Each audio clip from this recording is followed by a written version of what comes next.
Hello, UC Bearcat fans. Welcome to UC Bearcats on the Prowl, part of the Grueling Truth Radio Network. As always, I'm your host, James Ernest, along with Mark Fightmaster. Mark, what's been going on with the Bearcats? Oh, just another good week of basketball. Two games they should have won and two games that they did win, against South Florida and Tulsa. So business as usual. So we'll just keep it rolling. We got Memphis on the horizon tomorrow night, and then we wrap up the season with the trip to Houston, trip to UConn. So, just business as usual in the AAC. But I thought the sky was falling. I mean, they lost a road game in time. I know, it's horrible.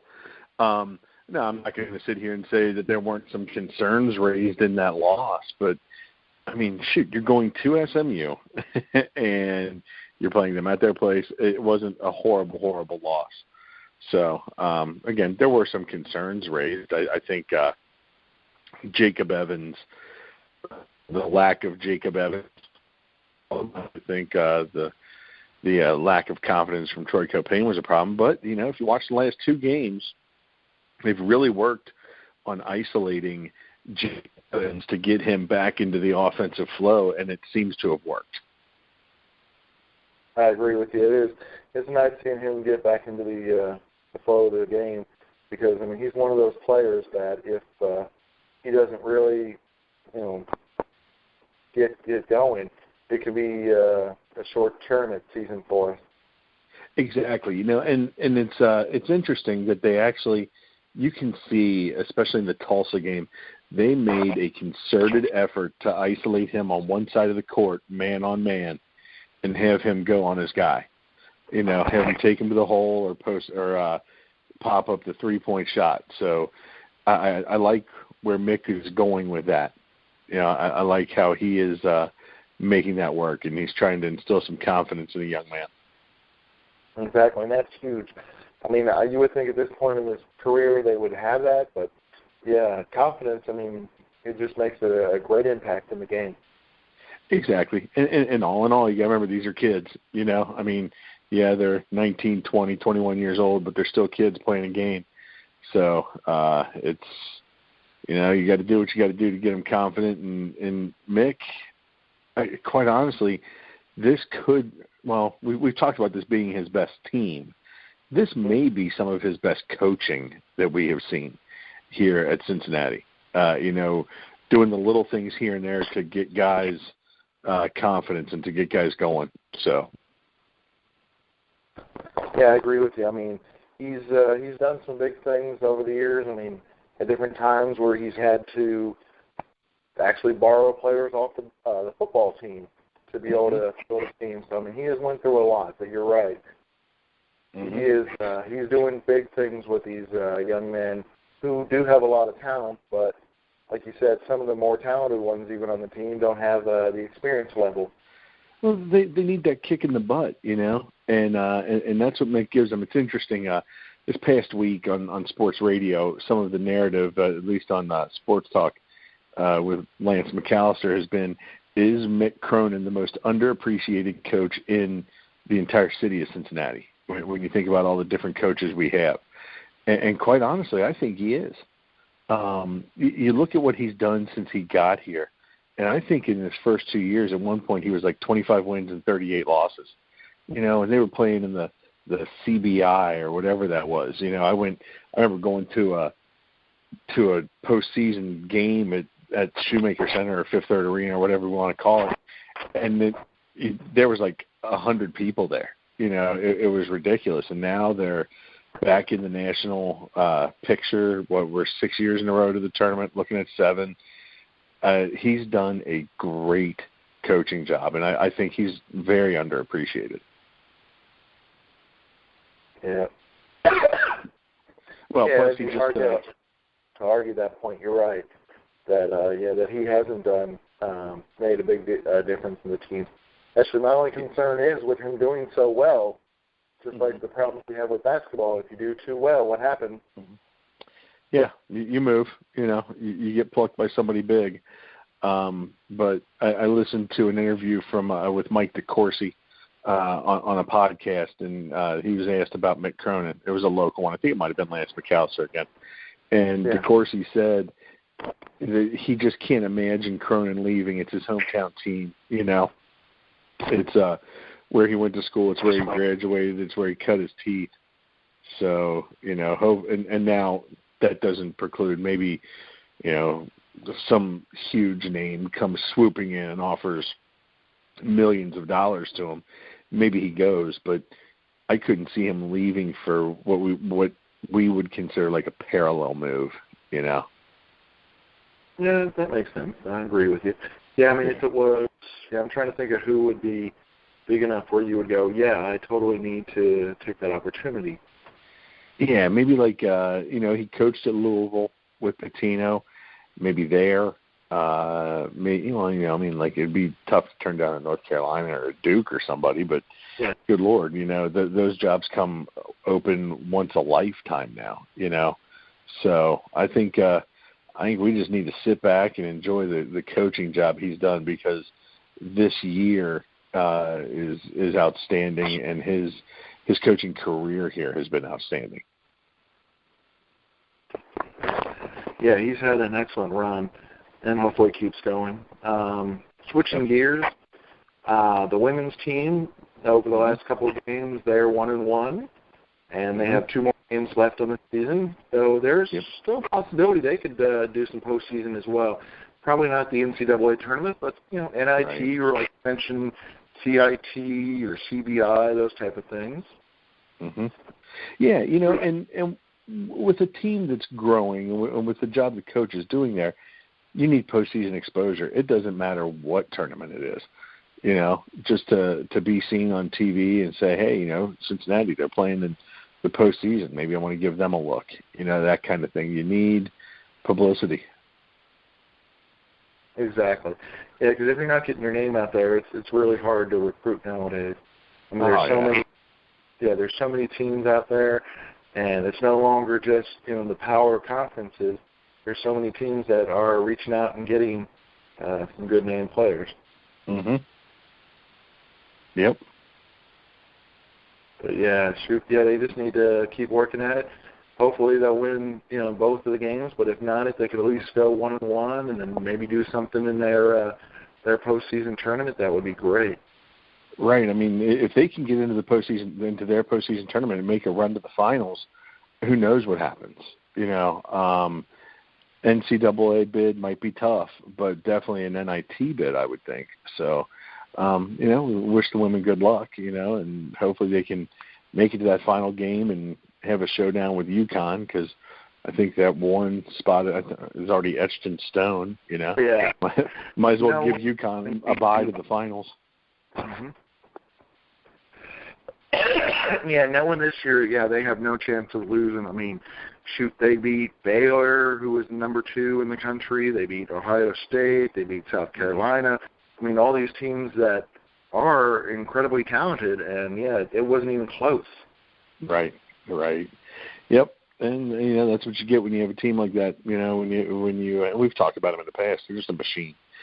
And when you're facing that, the best you can do is hope to keep it close and show up good for the people watching. Exactly. Let's see. Oh, once again, switching gears, because I like to jump around. College baseball. UC is currently 1-2. They lost, unfortunately, the last 2 games to Northwestern State, whatever that is. And then they got College of Charleston, and they're going to open their season at home against Indiana U. So that'll be nice. That's a 6 o'clock game on Wednesday, so that could be interesting. Yeah, that'll be a good game. I mean, Indiana, you know, Big Ten program, you know, probably top half of the Big Ten, I would say. You know, I don't know too much about Big Ten baseball, but I believe they're up there with Ohio State, Michigan, you know. So it'll be a good test for UC. So we'll see how it goes. Hopefully they can fare better than they did against Northwestern State. But, you know, it's a great atmosphere there. It's a great place to watch a baseball game. So if you guys have a chance to get out there, you need to. Oh, yeah, Marge Stadium doesn't get enough credit. And I like how the field just, I mean, it's so much lower than the stands, so there's not a bad seat. No matter where you're sitting, you still, have a good angle. Exactly. Even if you're in the front row, you're sitting up above, and it really is a good way to watch a baseball game. You see the whole field. You can see everything going on. If you're into the intricacies of the game and the strategy of the game, you can see it all happening. The only thing I wish is that they would get dirt on that field instead of the brown AstroTurf or Sport Turf or whatever they call it now. So I know what you mean. Yeah, that just is never a good idea. I mean, dirt should be dirt. I mean, if you want to have a fake grass, that's fine. Not that I like the fake grass, but at least, the dirt areas should, be real. Yeah, I can live with Sport Turf, but man, you got to have dirt. I mean, that's baseball. So definitely. And then, of course, the last sport I'd like to cover before we sign off is softball. If they had a softball, they don't have a softball team. I did not know that. Yeah. I don't understand why. Yeah, you would think you got a baseball, you got to have softball. No. Mm-hmm. They still do have more women's sports than they do men because they have an extra one. But because of the volleyball difference and wow, man, they don't have men's tennis. Nah. That is interesting things I didn't even think to stop and look. Of course, we have lacrosse for women, and it's about the main differences. But then again, you have to have a little bit more sports for women because football takes up so many players. I mean, it does. Yeah, it does. And speaking of football, I don't want to overlook what's going on in the off season. We talk about it every week, but if you guys don't follow UC Sports on Facebook or Twitter or whatever, the football team, they're putting out a great series of videos that gives you an idea of the work this team is putting in. It is outstanding to watch, and you can see the Ohio State influences in it, in the workouts they're doing. They do the tire drill, the two-man tug-of-war and stuff like that, and it's this team is going to be in football shape. I think it's going to be fun to watch, and just on an interesting side note with football, did you see about Tuberville? Yeah, wants to be mayor of Alabama or something. Or governor. Yeah. Go ahead and run for governor there, Tubbs, because you didn't coach football the last 4 years. So he's, we'll see what happens with him. But if you get a chance to check out some of those UC videos, definitely do it. Because like we said, the new strength coach came from Ohio State. Obviously, Fickle came from Ohio State. You've got a transfer lineman who came down from Ohio State, and you've got some of the assistant coaches who spent time at Ohio State. You're going to see a very, maybe they're not going to run the same offense, same defense, but you're going to see a very heavy Buckeye influence in at least the way they play the game, as far as being in shape, being ready to go, being ready to outlast people. The 2 and 3 people that you can put in at a position and feel confident. I think we got some good things coming on the horizon with UC football. I agree with you. I mean, the passionate and intensity that they're going to have going into it. I mean, just how hard they're working. I mean, you're right. It's been very impressive. Yeah, and they kind of did Ohio State has kind of gotten famous over the past 4 or 5 years for, well, actually Mickey Marotti's gotten famous for the St. Valentine's Day Massacre workout. They have one of the toughest workouts of their year on Valentine's Day. But and Ohio State put a video out, of that. You watch that video, and you see them doing the same things in the UC video. That tire pull. I know I've already said where you have opposite sides of a tire, and you're just yanking each other around and trying to pull the other guy out of the circle. Okay, so it's man on man. Who's tougher? Who's the better man? And it really instills, just kind of a mean side to you when you're playing football, and that's something UC's lacked. Exactly. Yeah, they didn't have that the killer instinct, that edge. Right. Yeah. Right. I know what you. Well, you get up on somebody and you got them down, and you put your foot on their throat, and you don't let up. And I don't mean to sound violent or crass, but that's just an old football. It's an old football saying. You got somebody down, you keep your foot on their throat. And UC lost. I forget who it was that they lost to last year. last season, late in the season. They were up like 35-7 and ended up losing the game. I mean, you let them back into the game. You just let them come back in, and I don't think we will see that. I think we're going to see a different team. I agree with you 100%. I mean, yeah, you're right. I mean, you can't. I mean, if you're able to get up in a game, you can't just go ahead and lackadaisically and end up losing. Yeah, you just gotta keep it going.